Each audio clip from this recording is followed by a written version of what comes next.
Hi, and welcome to part 2 of our double episode on an introduction to the Spanish Civil War and Revolution. If you haven't listened to part 1 yet, I'd go back and listen to that first.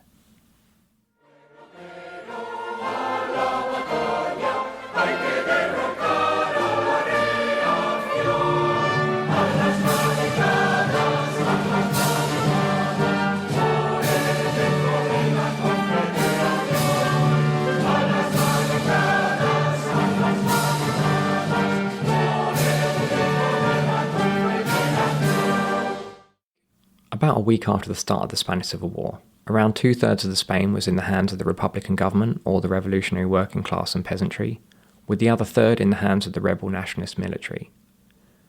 But its ramifications spread far beyond Spain's borders. The international dimension of the Civil War and Revolution was very complex. We are going to have more episodes in future looking at different aspects of this, but for now we asked Nick Lloyd, author of Forgotten Places, Barcelona and the Spanish Civil War, to give a brief overview. As a content note, this episode contains mention of sexual violence. As the war develops very quickly, the Republic needs weapons, and it first turns to the Western democracies, who say no.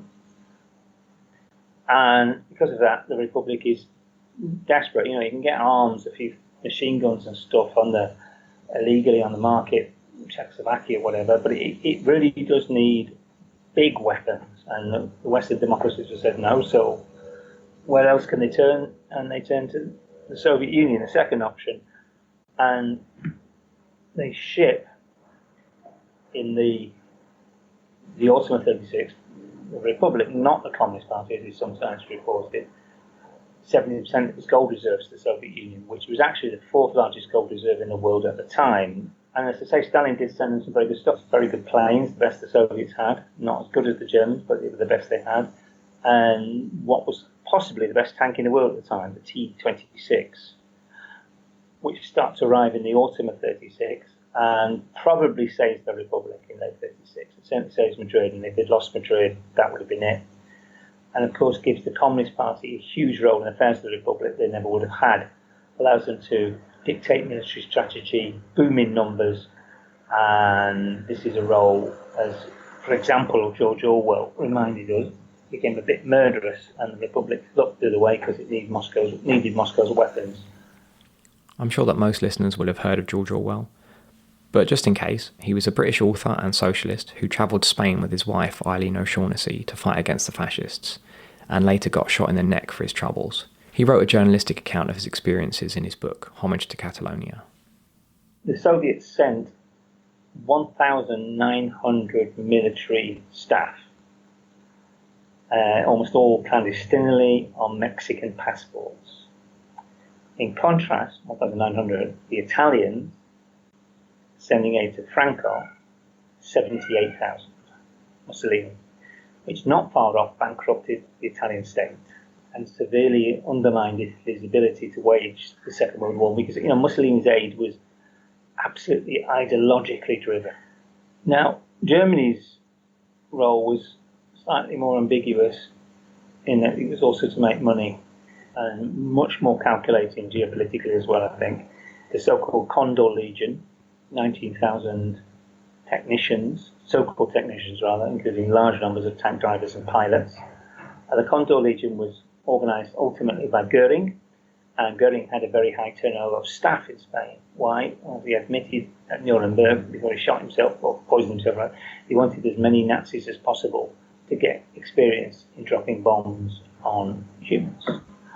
If you like, the conclusion would be that the Spanish Civil War, as much as being decided in the terrible battles of Spain, was also decided in London, Paris, Moscow, Rome and Berlin. While the Western democracies, principally France and Britain, were nominally in favour of non-intervention in Spain, effectively that meant tacit support for Franco's forces, as they stopped sales of weapons and equipment to the Republic, while Italy and Germany were blatantly flouting the non-intervention agreement that they signed. That said, the Popular Front government of French socialist Léon Blum did secretly provide some aircraft and pilots to the Republic. The United States also claimed to be neutral, although American corporations like Texaco supported the nationalists. For example, the oil company Texaco had a contract to supply the Republic with oil, but as soon as the coup took place, Texaco immediately sent a tanker to Franco. They then cut off supplies to the Republic, agreed to give Franco all the oil that he needed, despite the nationalists at the time not having any money to pay for it. Texaco also gave information on shipping to the nationalists, who used it to capture or sink ships supplying the Republic. Now, because of non-intervention, shipping oil to Franco was illegal, as was giving credit to a faction in a war, but in the end, Franklin Roosevelt's government just gave Texaco a small fine. Mexico was actually the first government to declare support for the Republic, and did give it financial aid, as well as some small arms and a few aircraft. They were the most important elements of the response from different governments around the world. The international working class also responded to the outbreak of the war and revolution. So as the war begins,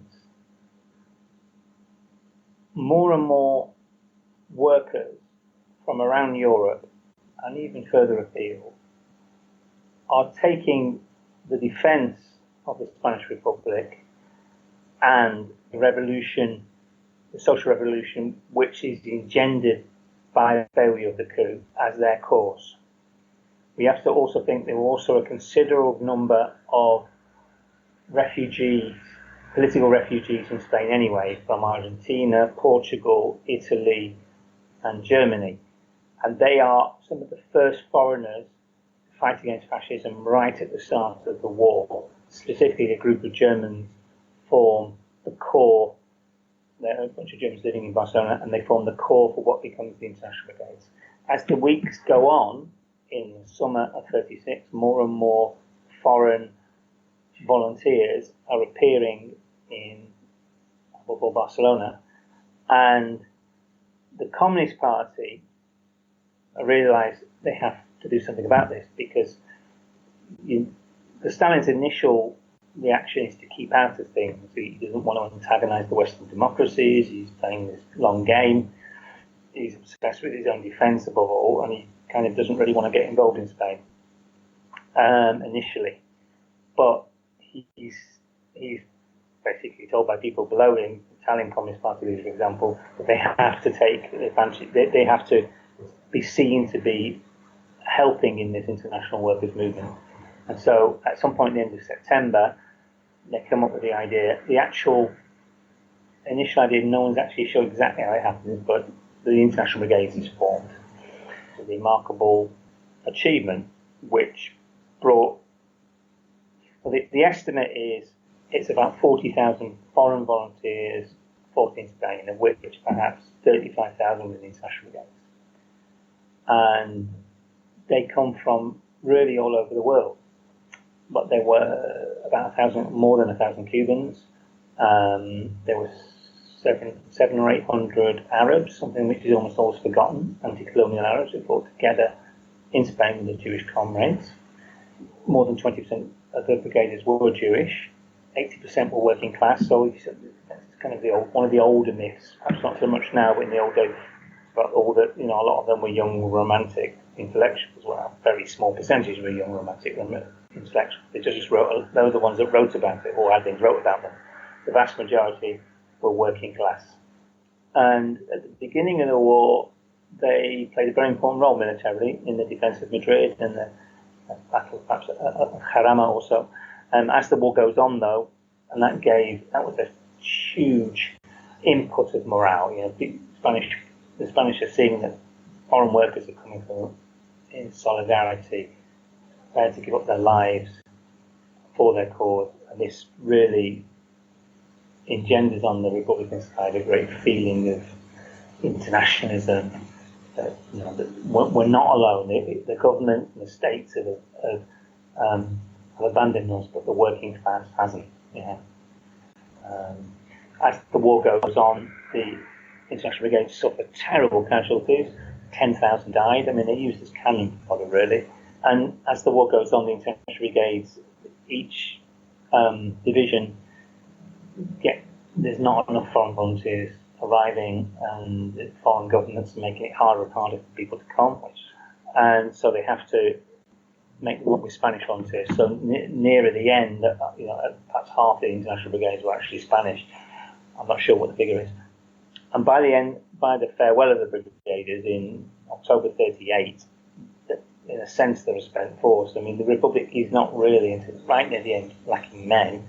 It's lacking good weapons and good logistics and petrol. And something that's also worth saying is there is a huge, mainly working class support for the Republic back in their own countries.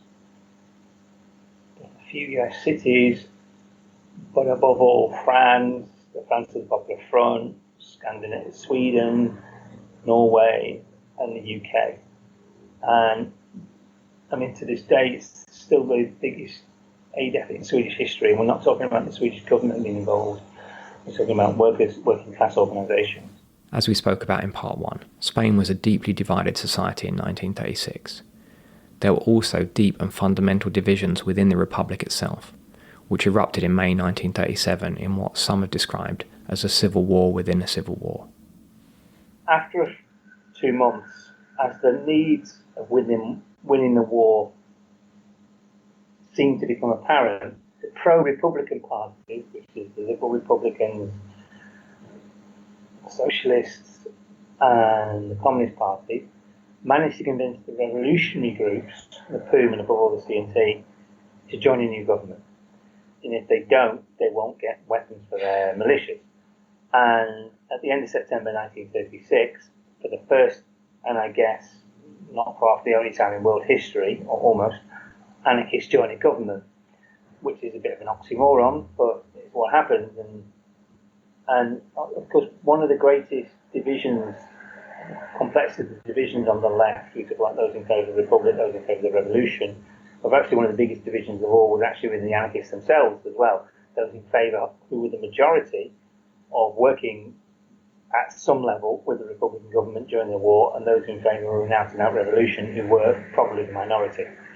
The anarchists joined the government, first the Catalan government, and a week or so at the end of September 1936, and a week or so later, the Spanish government.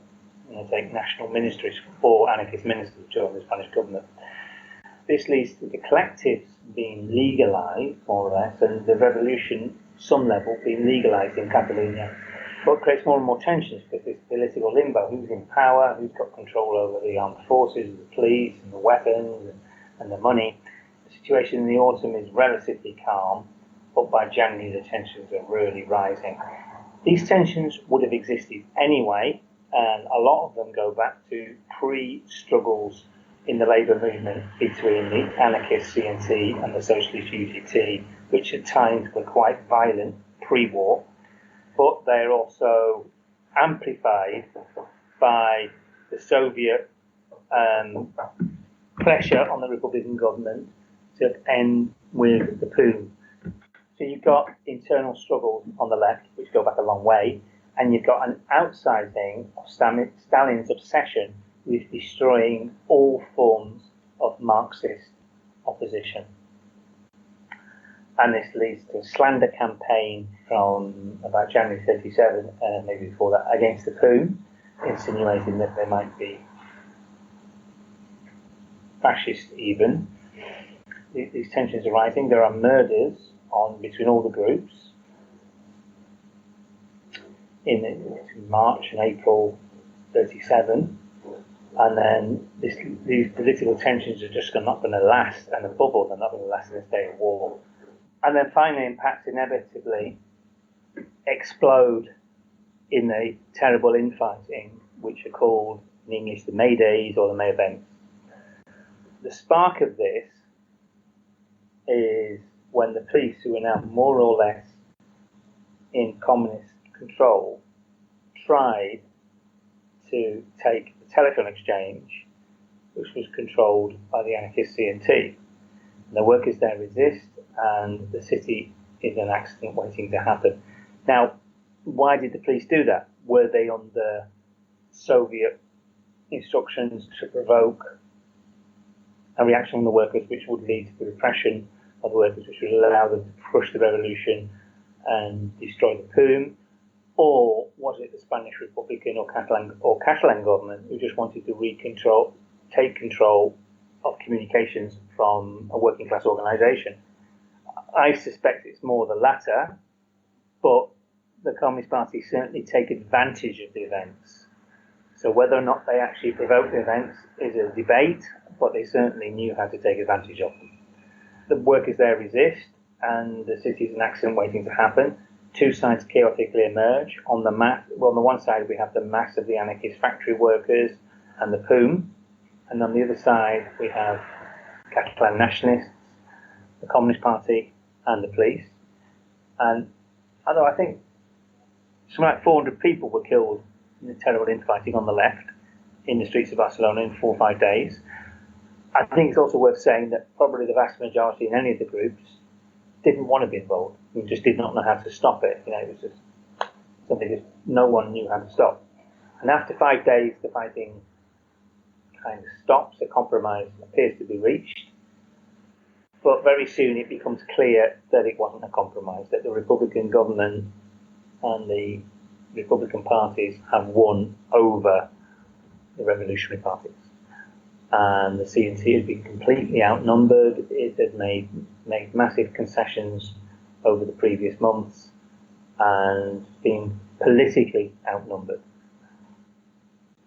And the Republican government is now firmly back in control and starts to break up, not all, but many of the collectives, either in small numbers returning them to their owners, more often than not nationalising them, if they were war industries. Not all the collectives broke up. I mean, for example, transport. The trams were collectivised throughout the war, for example.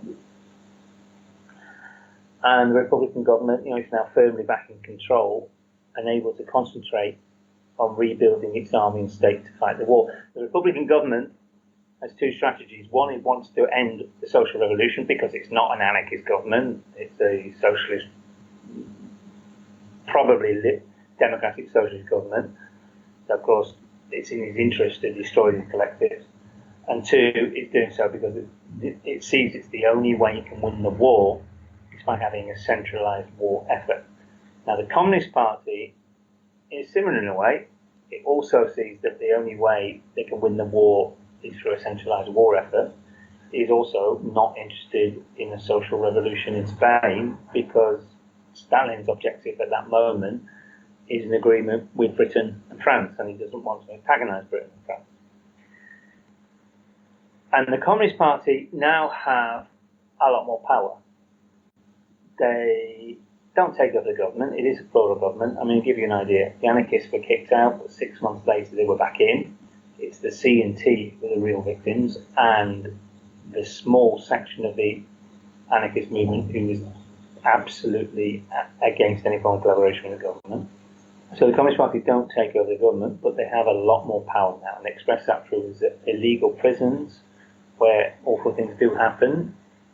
The latest studies indicate 2 or 3 dozen were directly murdered by the NKVD in Spain, not thousands. More than anything else, we're talking about the long shadow of Stalin, he's got his own aims in Spain, not to take over the government, but to crush dissident Marxism and at the same time keep, as possible, an agreement with Britain and France, which of course in the end failed. And the Republican government looks the other way. It knows what's happening, but it looks the other way because it needs weapons and nobody else will sell them. But also there's a very strong thing, is they don't want to antagonise the Western democracies. They're trying to way to saying, look, we're not revolutionary. We have our own house in order. Please sell us weapons. The NKVD Nick mentioned there was the Russian secret police. We know it was a confusing set of events. So just to try to summarise for clarity or any listeners who weren't quite able to keep up with the different acronyms. Within the Republic there emerged essentially 2 broad factions. The revolutionary movement, which included anarchists and the POUM, and on the other side the Republican government, which included liberals, Catalan nationalists and the Communist Party. The anarchists saw the revolution and the fight against fascism as being one and the same thing, and thought that the fascists could ultimately only be defeated by a revolutionary movement of workers and peasants and the abolition of capitalism. They thought that without this prospect of completely transforming the lives of ordinary people, a straightforward fight between 2 different capitalist governments wouldn't be enough to motivate people to risk their lives. On the other hand, the government and the Communist Party believed that a centralised and top-down nationalist army could only be beaten by a centralised and top-down Republican army, and they also feared that a revolution would scare off Spain's potential democratic allies like Britain and France. So they wanted to stop the revolution and have a straightforward military conflict between the respectable, democratically elected capitalist republic on the one hand, and the military rebels on the other. Going back to the Civil War itself, after the Republic and the working class had successfully suppressed a military rising in most of the country in the first few days of the revolution, from that point on they were mostly waging a defensive battle, best summed up by the slogan coined by Basque communist leader Dolores Ibárruri, who was known as La Pasionaria. That slogan was "No pasarán," they shall not pass. As an interesting side note, that same slogan was adopted by East London residents in the October of 1936, who were determined to stop fascist aristocrat Oswald Mosley marching his black shirts through the heavily Jewish working class area. Learn more about that in our podcast episode 35. The Civil War lasted for nearly 3 years, and far too much happened to go through it all here, so we asked Nick to briefly summarise the key battles. So after 1 week we had a territorial division, and then slowly Franco's forces encroached on Republican territory for a series of offensives. First of all, they sweep up from the south through militias. Within 3 months they're sieging the city of Madrid, and then there's the encirclement of Madrid. And there's also slowly in the north from 1937, Cantabria, Asturias, and the Basque Country all one by one fall.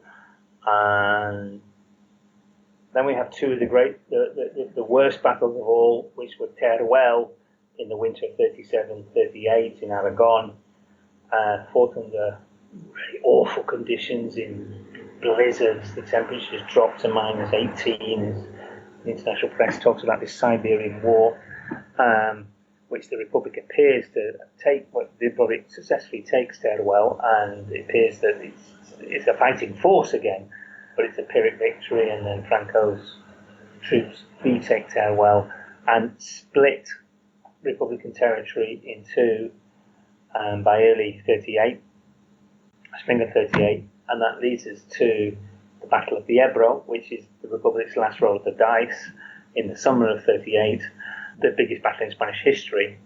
And now we can say the back of the Republican army is broken, and Franco launched his final attack on Catalonia in December 38, and that leads us to the fall of Barcelona on the 26th of January 1939. And Catalonia falls in early February 39, and then all that's left, we got still quite a sizable rump of about a third of Spain, Madrid, and to the southeast.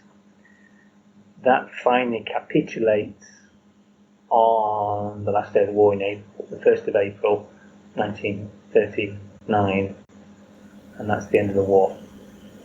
For the Republic, the war was essentially a defensive battle, and a heroic one at that, facing a much better supplied, better armed and more experienced enemy. But it was also, with a couple of notable exceptions like the Battle of Guadalajara, a succession of defeats. So in retrospect, is it possible to tell who was right in terms of their strategy?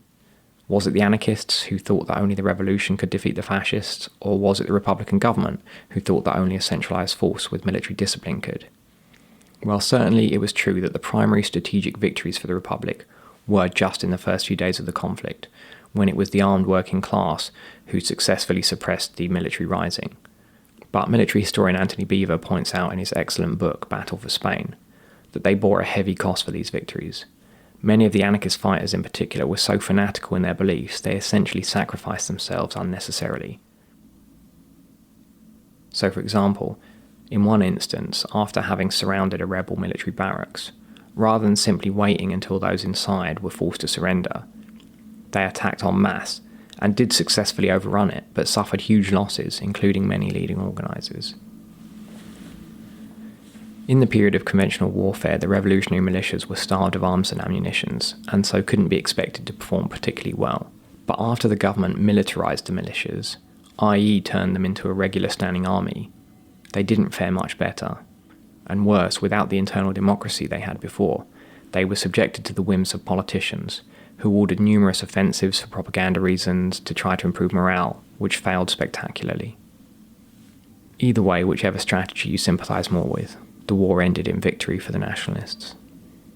5th of March 1939, the Republican government makes the decision to flee into exile. And by the 28th of March, officially now the Republican Army is disbanded and surrenders. With Franco entering Madrid on the 28th of March 1939, as his image of himself, this figure of El Cid, or the Archangel Michael of Spain, the savior of Spain, he duly organises a victory parade in Madrid. He's flanked by Africanistas on white horses. He's driven in a convertible car into the city, into the capital. But just as like Barcelona that fell in January of 1939, when Madrid fell in March 1939, it's those that would have resisted beforehand are dead, they're in exile, or they're exhausted, they're defeated already, and they're in hiding. 1st of April 1939, Franco's officially established as El Caudillo, the great general Francisco Franco of Spain, and recognised by several countries such as Portugal, Ireland, and the USA. Alongside the military aspect of the conflict, there were also mass killings behind the lines. These are known as the White Terror on the nationalist side, while on the Republican side, they're known as the Red Terror. On the side of the left, the estimate is 50,000 people were killed, murdered behind the lines in revolutionary violence. It happened in what was already a really violent society, particularly the South. After decades of terrible grievances, the Republic is like a pressure cooker exposed because of the coup, and all hell breaks loose. Who committed the violence? Well, Catalonia, for example, the violence is mainly at the anarchists. So rather than being one ideological group or another, it's sections of society. In Barcelona city, it's about 1,300, almost all in the first 10 weeks. In addition to the clergy and the military, one of the biggest groups of victims here, probably the biggest group, were gangsters in local neighbourhoods, loan sharks, pimps, and above all, what were called the Sindicats Lliures, which are equivalent, say, to the Pinkertons in the United States, the strike breakers. Back in the 20s, the memory of this was very strong, and they were massacred, and I think it's half those who were murdered in Barcelona had been members of the Sindicats Lliures. Of course, many innocent people are killed just for being right-wing, Catholic, rich. A lot of the violence is committed by petty criminal elements. It's often said one of the biggest mistakes anarchists made is to release everyone from the prisons. They failed the coup in Barcelona. They stormed what they saw as Barcelona's Bastille, La Modelo prison, unlike in Bastille where there were a handful of prisoners. There were thousands there, and they took out all the militants, but they also released a large number of common murderers and criminals who jump on the bandwagon and they're killing for private profit, score settling, etc. You know, you can walk down the Ramblas, pick up a C&T armband, shove it on, and you're in the C&T, and you didn't need much more than that. Some of the anarchists did try to stop this and shot people for it, even in Barcelona, but others, we could say, perhaps looked the other way, said it was the will of the people, and others still, and you really do not need many individuals at all to create an immense amount of harm, are directly, murderously involved in eliminating their so-called enemies. Whatever the case, by the end of September, a combination of A, the newly reformed Republican government, and B, many of the more moderate anarchists, who by now extremely shocked by what was happening in Barcelona, managed to stop the violence, both legally but also socially on the streets. Due process, habeas corpus are restored. It may take too long, of course, but it happens in a social context and is stopped and condemned. And I think it's an important point to make that we know it's 50,000, 100 up, 100 down on the Republican side, because not only does the Franco regime investigate this when they win the war through what was called the causa general, general cause, so did the Republic. The Republic investigated judicially the violence on its own side, which I think we could say is a clear moral difference. Some of the most enduring images of the war are of people posing with the corpses of nuns. These are often interpreted as evidence of mass Republican killings of nuns, but that's not exactly true. Well, firstly, it's not entirely accurate to describe the individuals pictured as Republicans. And secondly, the images don't depict nuns who had been murdered. Anti-clericalism in Spain predates the Spanish Civil War and predates the Second Republic. That's not to say that the Republic supported the Catholic Church as an institution. The Republic and those who identified as Republicans were openly critical of the Church's reactionary position and saw it as a fundamentally corrupt institution. But when the Spanish Civil War breaks out, there's no particular union, political party or political figure which organises the violence against the Catholic Church. Instead, it's very much a class-based anger. It's an outrage mainly felt by workers and peasants, who are anti-Francoist but not necessarily Republicans. The intensity of anti-clericalism had been building up for over a century before the Spanish Civil War, in both urban and rural parts of Spain. The Spanish Inquisition had only ended in 1834. The Catholic Church was an institution in many ways still stuck in medieval times. It was still using the language of the Inquisition. The Church served the interests of the powerful and rich in Spain while keeping the poor classes in moral servitude. There was never a Reformation in Spain, and the Catholic Church still maintained that if you accepted the life you were born into, and you worked hard and prayed harder, you'd get your rewards when in heaven. For some, essentially the institution was using the pulpits to justify socioeconomic divides in the country, intellectually justifying class division. Before the Second Republic was declared in 1931, the Church had a role of providing health and education for the poorer classes in Spain. However, hospital care at times was denied to those who refused to profess their faith in Catholicism. Education was described as being indoctrination, and it's known that there was hardly any spaces in schools available for workers and peasants and their children. We have this tangible build-up of anger over quite some time before the outbreak of the Spanish Civil War. But what tops this really is the Church is siding with Franco and his supposed crusade he started in the country at the beginning of the war. It was yet another sign of where the institution's interest laid. With the outbreak of the war comes another wave of anti-clericalism, but this time the workers and peasants have some access to arms. And at the start of the conflict, a murder streak emerges like never seen before in the anti-clericalism. When we see images of desecration of corpses from the Spanish Civil War, these tend to be bodies that were disinterred and taken out to the streets from the crypts in churches. Yes, there were murders. A total of almost 7,000 members of the clergy were killed, of which 300 almost were nuns. They're horrific numbers, but most of the murders didn't happen in public places. Instead, nuns or priests were kidnapped, taken outside of towns and villages, up to the hills, ridiculed and then killed. The images you see of dead clergy, the nuns in particular, is actually post-mortem desecration. They were bodies in a state of decay, bodies that were buried in the crypts of churches. This interment and display of dead bodies had happened frequently pre-Civil War. It had become this really grotesque way of challenging the power of the Church and exposing the mystery and occult forces of Catholicism as powerless. During the Spanish Civil War in Barcelona, disinterred bodies were placed out in the streets. Workers were invited to come and gawk at them, and some were noted for shouting, "Look, they're flesh and blood, just like me and you." Perhaps it was a way of exposing the hypocrisy of the Church's divine right and assaulting the public presence of Catholicism. Images of the nuns' corpses are particularly shocking. The bodies are in a state of decay, but you can see the nuns' habits in good condition. They are immediately recognisable as members of the Church. Traditionally, of course, this image of piety associated with nuns, the incorruptible figure, it's challenged here. However, this did work perfectly for Franco to legitimise his crusade to abhor people with the atrocities carried out by the anti-Franco side of the war, and to rid Spain of what he would deem this anti-clerical violence as red terror. While the Catholic Church beatified priests killed by Republicans as martyrs, it remained silent about those killed by Franco's forces. For example, at least 14 Basque Catholic priests were killed by the nationalists in the White Terror, which in total had far more victims than the Red. On Franco's side, it's rather different. In this case, it's a numbers game. No one knows. I mean, there's all estimates, 120,000, 180,000. No one really knows, or more. From day one, it's state-sanctioned terror.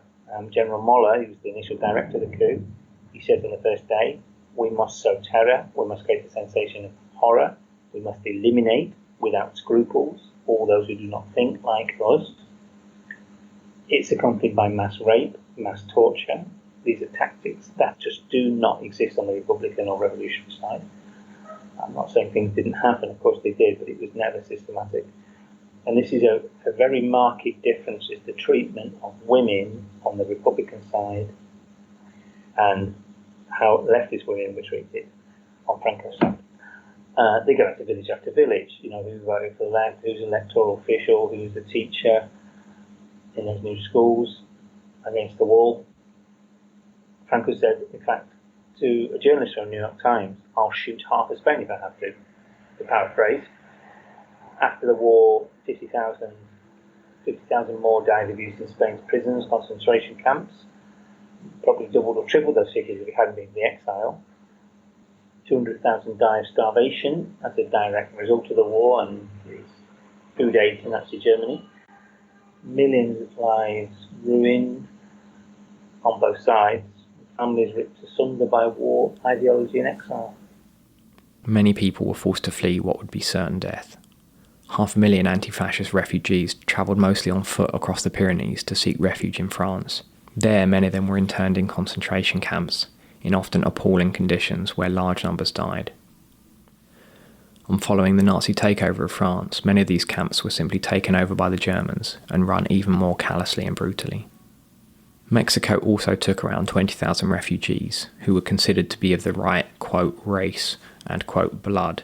But to be admitted to Mexico, refugees had to demonstrate that they could pay their own way and to agree that they'd stay out of Mexican politics. Passage to Mexico was also mostly organised by former government officials, so it was harder for anarchist and POUM refugees to get asylum than it was to those who had connections with the Republican government or the Communist Party. The Dominican Republic also welcomed numerous Republican refugees. For those who couldn't get out, they had to try to survive in a very different Spain.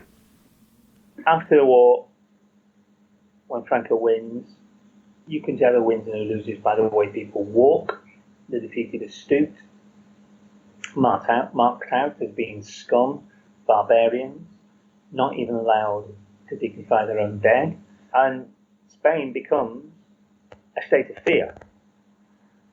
There's a huge number of people in Franco's penitentiary universe, concentration camps and prisons, work camps, where abuse is absolutely systematic. Slave labourers building roads, which we drive on today with our cars, dams, which our water comes from today. In the 1940s, the Franco regime goes through extremely murderous phase, and the control of the population was absolute, where anyone had lost the war. Torture is absolutely systematic if you're involved politically. The Gestapo learned some lessons here. For Republican women, the situation was even worse.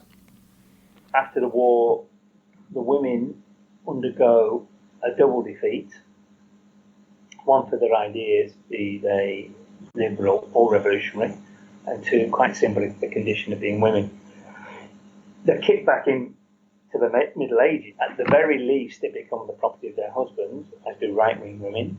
But those who lose the war, they often go through terrible sexual violence or having their heads shaven, which is one thing that happened in a mass level in villages, was priests in the village square on Saints' Days forcing Republican women to drink castor oil, which is a purgative which makes you shit and vomit, basically.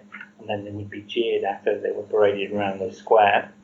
And they have to maintain somehow their families in a state of hunger, and they've marked out as being red women or the wives of red women, and many of those men are either in exile or they're dead or they've got one leg or they're in a concentration camp or prison, and somehow manage to maintain the people around them, and awful time. Francoist authorities also increased repression of LGBTQ people, locking up gay men and lesbians in prisons and mental institutions. Lucia Sanchez Saunil, who we mentioned briefly in part 1, survived the war and fled to France with her partner, America Barroso, although later they were able to return to Spain and live under the radar until Lucia's death in 1970. We hope to produce an episode about queer resistance to Franco at a later date. For Catherine, there are a lot of parallels between attitudes towards Spanish refugees after the war and those towards Syrian and Central American refugees today, especially given the recent resurgence of right-wing populist and fascist movements? Franco never called himself a fascist, and that's probably one of the most challenging questions I have in tours. What is fascism? And genuinely now, I think the best answer I can give is it's not what it says it is. You don't have to be a fascist to be a fascist, but fascism is what it does, not what it says it is. So when you look at these patterns of Francisco Franco, and you look at the language nowadays used by some political leaders, they're not calling themselves fascists, but their rhetoric, not in any way dissimilar to what we'll look back in hindsight now in a prism to the 1930s and say, oh, whoa, that can never happen again. Just 2 years ago, Nick managed to find online a newspaper from France called Illustration. And towards the back of the newspaper, it's documenting the refugee crisis at the French border of the Spanish in exile. And there's these horrible photos, and you see one of a grown man with what we know now is his daughter, and it's the Garcia family, and she's missing a leg that was lost during the war. And then you look at the photo, and behind them you see another man holding the hand of a child, and both those people have their legs missing. And then you say to the group, you know, they've just walked over the Pyrenees in the winter months with one leg. They get to the border of France, and the French government at the time, under Daladier, does not want to let these people into the country. And I'm like, look at the caption of what it says in this magazine. And there's a small caption at the end of that photo that says the undesirable convoy. I mean, I almost expect every time I show those photos and then I say, look at the French caption. Look, the editor of the magazine, they've captioned it as undesirables. And every time I have someone from the United States or even Europe, it comes out, you know, that's not in any way dissimilar to the language that's being used today. Despite the terrible treatment of Spanish anti-fascist refugees, after the Nazi occupation of France, many of them became the best fighters in the French resistance maquis. For example, in 1944 at La Madeleine, a unit of 32 Spanish and 8 French resistance fighters defeated an entire German column of 1,300 men. And when Paris was finally liberated, it was the half-track vehicles of the 9th column, made up of Spanish Republican fighters, which was the first to enter the city. After World War II ended, which was pretty much billed in the West as a war of democracy against fascism, many Spanish Republicans expected Franco to be toppled after his allies of Mussolini and Hitler. But sadly they had to learn that the so-called democracies had no problem with fascism per se, they just didn't want any expansionist foreign powers interfering with their own interests.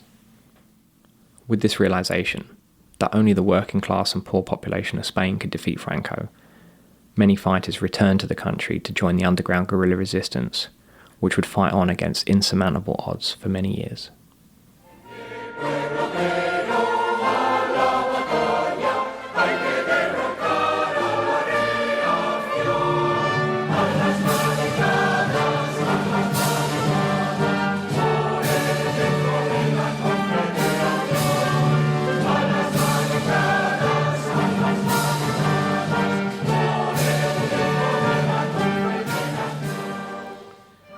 That concludes our overview of the Spanish Civil War and Revolution.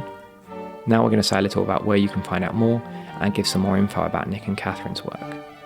So firstly, for a different overview of the conflict, I appeared on the Revolutionary Left radio podcast to give a brief history, which they combined with testimony from participants. You can listen to that through our link in the show notes.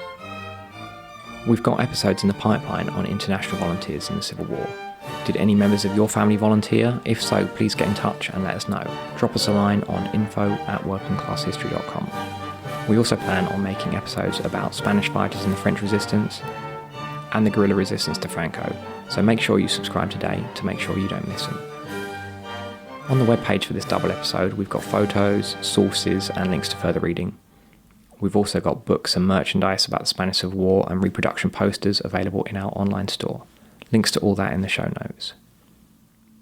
As we mentioned in part 1, Nick and Catherine give Spanish Civil War history tours in Barcelona, so we asked Catherine to say a bit more about that. Nick Lloyd and I, Catherine Halley, have been running tours in the Spanish Civil War in Barcelona. Nick for over 9 years, myself for almost 5 years with him. The tour itself takes you on a chronological journey from the beginning of the war and its effect on Barcelona through the revolutionary period, the anarchist revolution that the city witnessed, the complications of this revolution and the power struggle between the local anarchist forces here and the local government. We then talk specifically about the historical memory of the war, The tour is conceived as a walking museum of the Spanish Civil War. And for the last few years, we've been collecting original artefacts from the time period, which on 2 different stops in the tour, we sit down and discuss, and you get to handle these artefacts. So if you are ever in Barcelona, we definitely recommend checking that out. Given the current global pandemic and lockdown, that's going to be pretty unlikely for the near future, but you can get hold of Nick's book, Forgotten Places, Barcelona and the Spanish Civil War. My book, Forgotten Places, which I wrote a few years ago, is partly a history book and partly a guidebook. It's a history of the war from the point of view of Barcelona. The first third tells a chronological history of the working class movements and social conditions, which leads us to understand what happened in July 1936 during the war, the bombing of the city, the social revolution, etc. And then the rest of the 2/3 is a guide to the sites. And that's often really is an excuse to tell stories in places. This is what I like doing. So it's often taking places and using them as an excuse to tell wider stories, which is what we like also doing on the tours. Nick is also on Twitter at civil_war_Spain, and with the lockdown, he started making informative YouTube videos. You can check them out at youtube.com/user/BarcelonaNick1. Links to all these in the show notes. This podcast was brought to you by our Patreon supporters. If you can, please consider supporting our work on Patreon from as little as $2 a month. Our supporters get access to exclusive content, bonus episodes, and other benefits. If you can't, no worries. Please just give us a 5-star review on Apple Podcasts or your favourite podcast app, and share links to our episodes on social media. To all of our existing supporters, thank you so much. Without you, we simply could not make this podcast or do our research. The theme tune for these episodes is Alice Maricadas, To the Barricades, provided courtesy of the CNT, who re-recorded the song recently for their Union Centenary. Thanks also to Louise Barry for editing these episodes, and thanks to all of you for listening. Catch you next time.